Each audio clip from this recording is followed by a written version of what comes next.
Hello viewers, ICT care online স্কুলের পক্ষ থেকে আপনাদের সবাইকে শুভেচ্ছা জানাচ্ছি। আপনারা আমাদের পাইথনের যে টিউটোরিয়ালগুলি প্রকাশিত হয়েছে সেখানে অনেকেই আমাদেরকে জানিয়েছেন যে স্ট্রিং এর উপর একটি প্রোগ্রাম দেয়া হোক, যেন আমরা শুরুটা করতে পারি। তো হ্যাঁ, আজকে সেই স্ট্রিং নিয়েই প্রোগ্রাম করব। অনেকেরই প্রশ্ন হচ্ছে যে কিভাবে স্ট্রিং প্রদর্শন করব সেটা নিয়ে কিছু বলা হোক। তো স্ট্রিং অ্যাকচুয়ালি কি জিনিস? এটা আগে জানতে হবে। যদি খুব সিম্পলি বলা হয় যে string a set of character is called string, অর্থাৎ অনেকগুলো ক্যারেক্টারের সমন্বয়ে স্ট্রিং গঠিত হয়। তো আমরা আর কথা না বাড়াই আজকে দেখব যে কিভাবে আপনারা স্ট্রিং প্রিন্ট করতে পারেন। তো প্রথমেই আমি পাইথনের এডিটরটি ওপেন করছি। দেন আমরা জানি কন্ট্রোল এন দিয়ে একটি নতুন টেক্সট এডিটর আমরা নিলাম। তো এই টেক্সট এডিটরের উপরে আমরা এখন লিখব। তো তার আগে আমি ম্যাগনিফায়ারটি আপনাদের কোড দেখার সুবিধার জন্য ম্যাগনিফায়ারটি ওপেন করে দিতে চাই।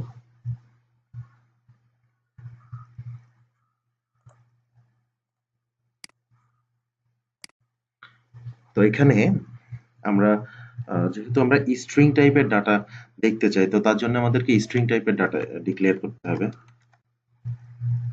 String string string string equals to আমরা একটি ইনপুট নেব।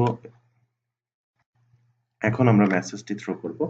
তো মেসেজের মধ্যে enter your string, মেসেজটি দেওয়া শেষ। মেসেজ দেওয়া শেষ। এখন আমরা জাস্ট সেটাকে প্রিন্ট করব। খুব সিম্পল প্রোগ্রাম। এখন আমরা সেটিকে জাস্ট প্রিন্ট করব। তো প্রিন্ট করতে গিয়ে আমি আরেকটি মেসেজ ইউজ করব, the string entered, that is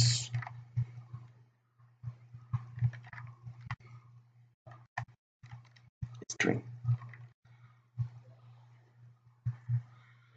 The string you entered, that is string. আমার প্রোগ্রামটি লেখা শেষ। দেন আমি এটিকে রান করব। রান করতে গেলে আমাকে সেভ করতে হবে। তো আমরা জানি আমাদের একটি ফোল্ডার আছে পাইথন নামে, সেখানে আমি সেভ করলাম স্ট্রিং। প্রোগ্রামটি দেখুন রান হয়েছে। তো এন্টার ইওর স্ট্রিং, আমি এখানে লিখব ICT CARE. The string you entered, that is ICT CARE. আমরা প্রোগ্রামটিকে আরেকটু সুন্দর করতে পারি, সেটা হচ্ছে এইখানে দেখেন যে এন্টার ইওর স্ট্রিং বলে পাশাপাশি যুক্ত হয়ে যাচ্ছে। তো এটা আমি একটা কোলন ইউজ করে দিলাম। এবার দেখুন, এখন একটু দেখতে সুন্দর লাগছে। The string you entered, that is ICT CARE. এটি খুব সহজ একটি প্রোগ্রাম। যারা স্ট্রিং নিয়ে কথা বলেছিলেন, আশা করছি তাদের আর কোনো প্রবলেম থাকবে না। তো আমরা খুব ছোট ছোট ভাবে, যেহেতু আমরা একেবারে শুরুতে বলেছি এটি একটি সিরিজ টিউটোরিয়াল, আপনারা শুরু থেকে দেখবেন। আমাদের প্রত্যেকটা পর্ব এখানে দেখবেন থিওরিটিক্যাল প্লাস প্র্যাকটিক্যাল, অর্থাৎ আমরা বেসিক এবং অ্যাডভান্স লেভেলের টিউটোরিয়ালগুলো এখানে পাবলিশ করছি। যদি আপনাদের ভালো লাগে তাহলে অবশ্যই লাইক, কমেন্টস এবং শেয়ার করবেন। আর আপনাদের স্পেশাল কোনো মন্তব্য যদি থাকে তাহলে ইনবক্স করতে পারেন আমাদের পেজে, আমাদেরকে সরাসরি জানাতে পারেন। আমরা সেগুলোর উপর টিউটোরিয়াল করার চেষ্টা করব। নতুন কোনো টিউটোরিয়ালে আবার দেখা হবে। সেই পর্যন্ত সকলে ভালো থাকুন, সুস্থ থাকুন আর চোখ রাখুন ICT কেয়ার অনলাইন স্কুলে।